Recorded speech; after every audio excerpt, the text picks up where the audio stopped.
Hey everybody, welcome back to my YouTube channel and welcome to a bit of a different video today. So a bit of a background information before I start the video if you are new. So this is what I do now. I do YouTube. I'm lucky enough to be able to do this now. However, before I was doing this, I was a primary school teacher for about 10 years. So I've got a lot of knowledge when it comes to primary schools and early years education and what have you. So obviously we are coming up to September now. I'm filming this in June, at the end of June.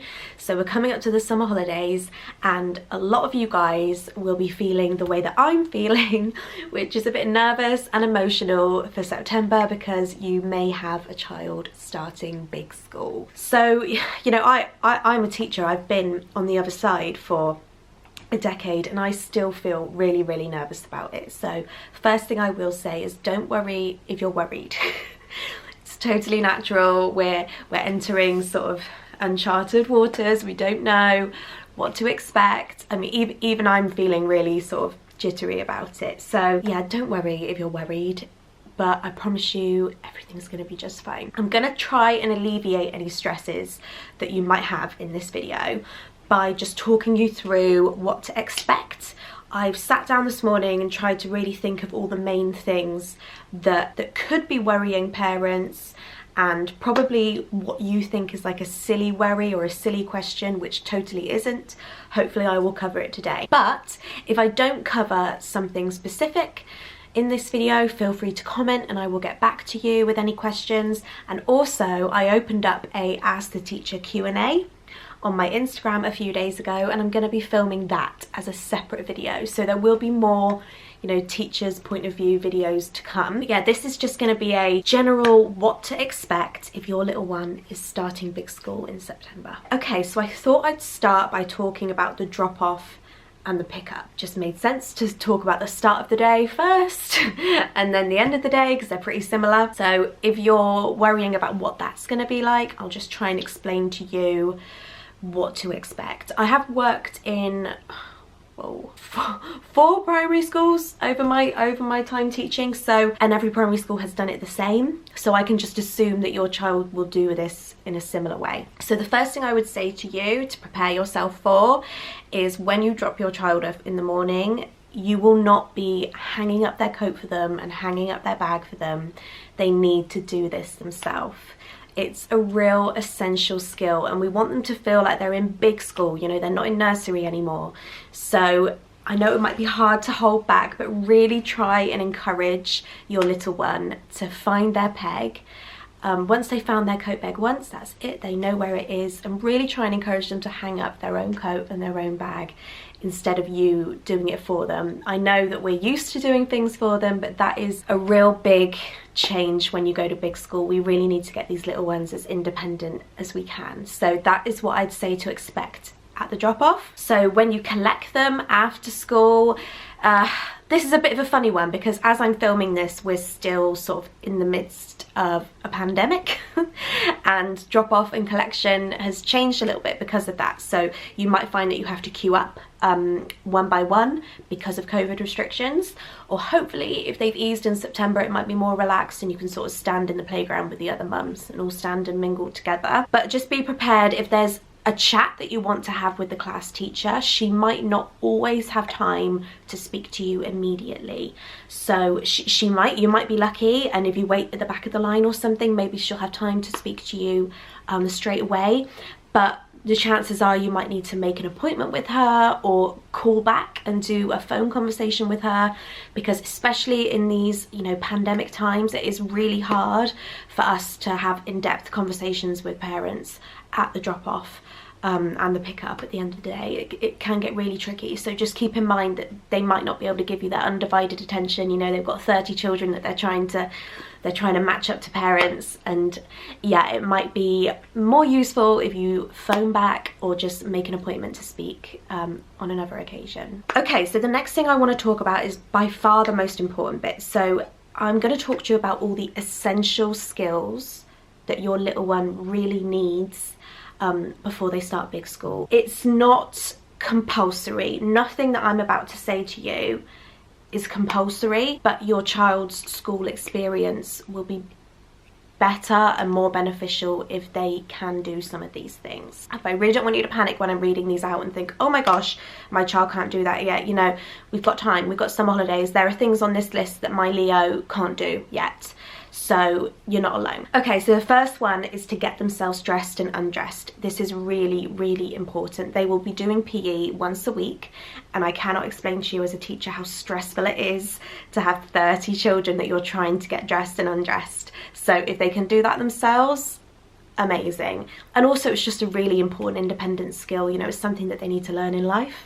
So let's teach them now. Let's spend the summer encouraging them to get themselves undressed and dress. Also, when you buy your school uniform, practice with the uniform. I mean, the jumper and the polo shirt, you know, they'll be fine. But if you have a boy and there's a tricky sort of fastening on the school trousers, just, you know, once a week or something, just spend 5 minutes practicing putting them on and taking them off and playing with the fastener, just so he knows what he's doing. With girls, if they're wearing dresses, I mean, that's much easier because they've just got tights on, but yeah, that's something to keep in mind. They also really need to be able to put on their own coat and do it up. This is something that I'm not 100% sure if Leo can do or not, and it's a bit of a weird one because obviously we're in the summer, so they haven't worn coats for a while. So when I wrote that down this morning, I was thinking to myself, can Leo put his coat on? I mean, he could definitely do the zip, but can he successfully get the right arm in the right hole? And I don't actually know. So that's something I'm going to be practicing over the summer, which is weird because it'll be warm. But, you know, before we know it, it'll be autumn and it'll be cold again, and they really need to be able to do their own coat. Okay, the next one is to be able to put their shoes on and off. So again, like I said, when you buy your school shoes in the summer holidays, just a couple of times a week, just practice with your little one, putting them on and taking them off. Make sure you buy a pair that are not too hard to do and that you think they can do independently. Also, I have an absolute incredible hack for you to make sure they get the left and right shoes correct. So on my website, I have a website called Fun Learning Resources, which is full of hundreds of printable learning resources and activities for young children. And I have a pack at the moment which is specifically designed for starting school. So it's all about all these essential skills that your child needs to start school, and one of the printables is this one here, which is the shoe sticker hack. So I've got a dinosaur and a unicorn. All you do is cut them out and you need to glue them inside your child's shoe. So obviously you need to glue them the right way around so that one half is in the left shoe, one half is in the right shoe, and when they put their shoes together, the picture is the right way around. So it's just a really easy way for them to, they can look at the picture inside, they can match them up, and they know that they've got the right shoe on the right foot. Obviously these stickers, you know, they're made of paper, they're not going to last forever, but the theory is is that once they've done it a handful of times, that they won't always need the stickers. But if you need to print them again because they haven't quite got it, then so be it. So I'll put a link for my website in the description box so that you can print those off. Okay, the next one, like I said, this is something that my Leo isn't doing yet. The next skill is they need to be able to use a knife and fork.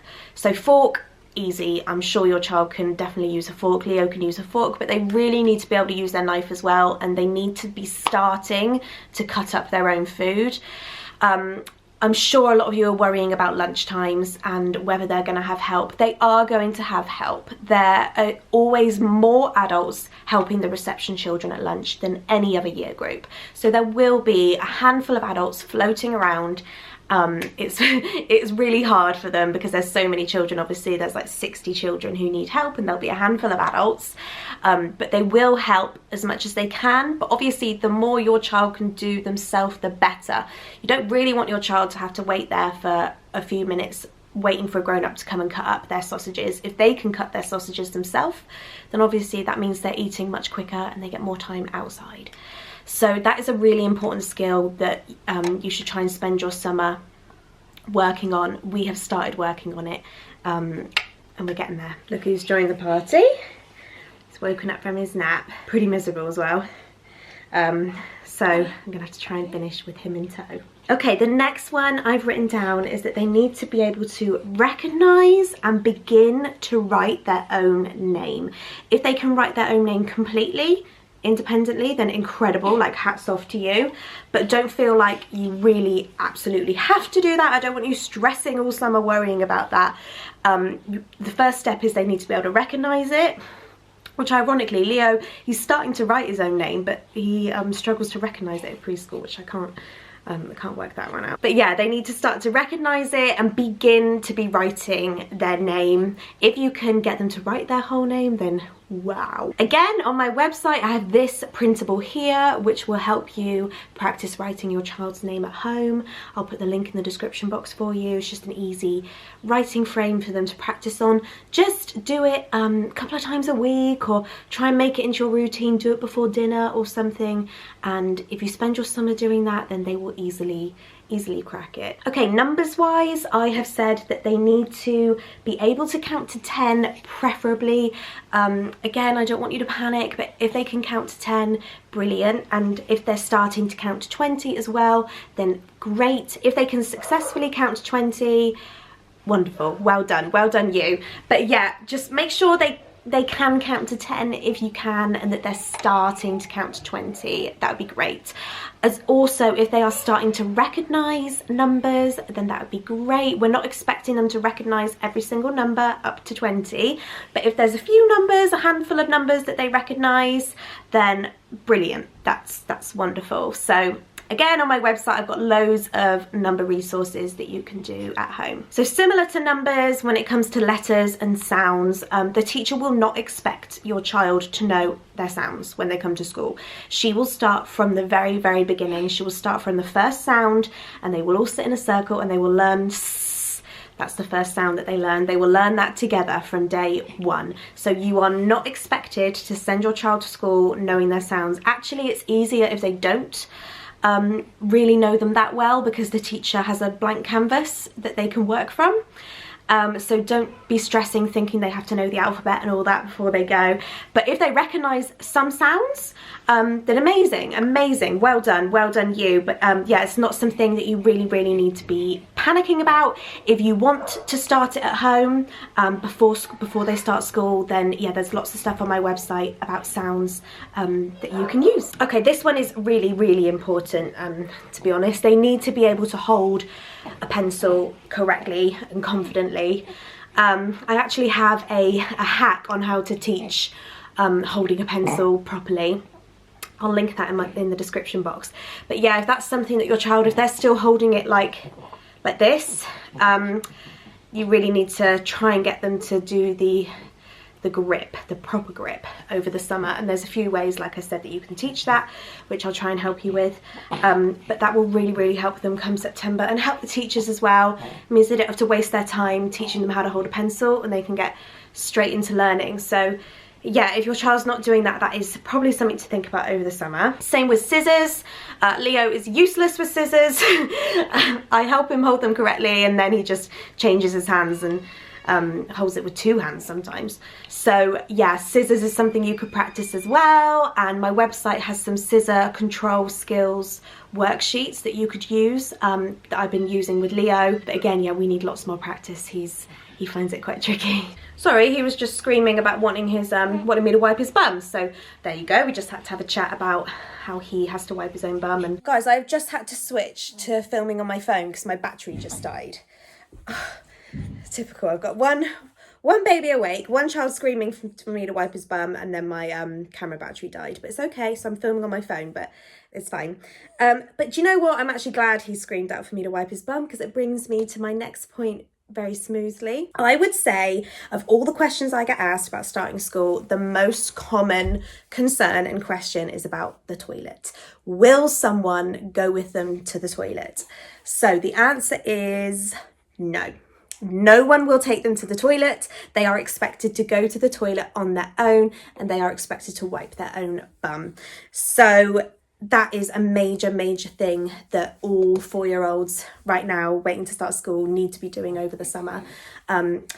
They won't get it perfect. Like Leo has started wiping his own bum, and he's rubbish at it, and I usually have to go and clean it like an hour later because he says it's like itchy.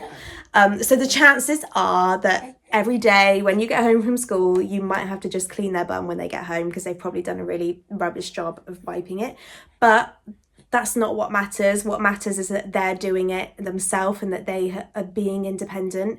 So just really, really encourage wiping their own bum. On my website, I have a set of posters, I can posters, which are here. Am I boring you? And one of them is I can wipe my own bum, so you can print that off. I've printed it off and put it in our toilet, and it makes Leo feel really proud when he sees it because he knows it's a school skill. And there's another one for I can use a knife and fork, I can get dressed, all of those essential skills. You can print them off and stick them around your house, and it just reminds your little one of what we are working on in preparation for big school. Okay, so that's all the essential skills covered, which is probably the bit you were most interested in. But one more thing I thought I would mention is homework, in case anyone is wondering if their little one is going to get homework. So obviously I cannot speak for your child's primary school, but I have worked in a handful of primary schools, and in every primary school I've worked in, homework in reception has just been reading. So I would expect that your primary school is probably the same. So reading is so important. I cannot explain to you how important reading is in reception. They really need to nail it when they're in reception, and it will help them throughout their whole school journey. So that is the homework that they get. They will get a reading book, and you'll be expected to read with your child, I'd say minimum 3 times a week. If you can read every night, then you wouldn't believe the difference it will make. Your child will get sent home a reading book in their book bag, and they will also have something called a reading record. So this is like a little book where you just sign it and date it to show that you have read with your child, because your teacher will keep track of how often you are reading. I know that as a teacher myself, I kept track of how many times each child was reading at home, so that I knew who read a lot at home and who didn't read at home. And I can tell you for a fact that the ones who read more at home are better at reading. It makes such a difference. So yeah, that's the only homework. I can't imagine that you'd get any more homework.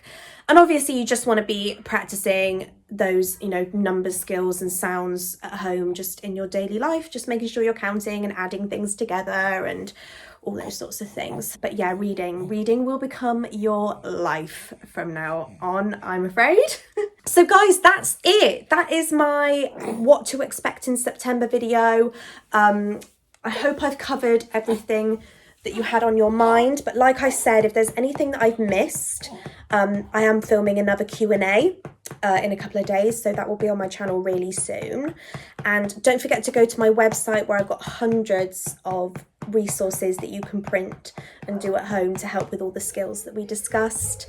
And lastly, just don't panic. Your child is going to be fine. You are going to be fine. Come here, honey. Oh, here's my big boy. You'll come say hello. No. I mean, I feel as nervous as you, and it's bizarre for me because I've been on the other side of the classroom for so long, and now I'm on the mum side, and it's really weird. But yeah, I'm nervous too. So don't worry, but you will be absolutely fine, and your child will be absolutely fine, and they will love it. And it's amazing how quickly you will adapt, I promise. If there's any skills on my list that your child isn't doing and can't do for whatever reason, maybe your child has some sort of learning difficulty, or for whatever reason, if your child can't do any of those essential skills, just make sure that you communicate that to the teacher, and they will help them. Of course they will help them, like they are there to help, but only when it's really, really needed. So the more skills that we can teach at home, the better. So yeah, I hope you enjoyed the video. I hope it was helpful. This one's about to kick off, so that was good timing. And yeah, another video coming soon, so watch out for that. Don't forget to click the link to my website, and I will see you in my next video. Say bye, Leo.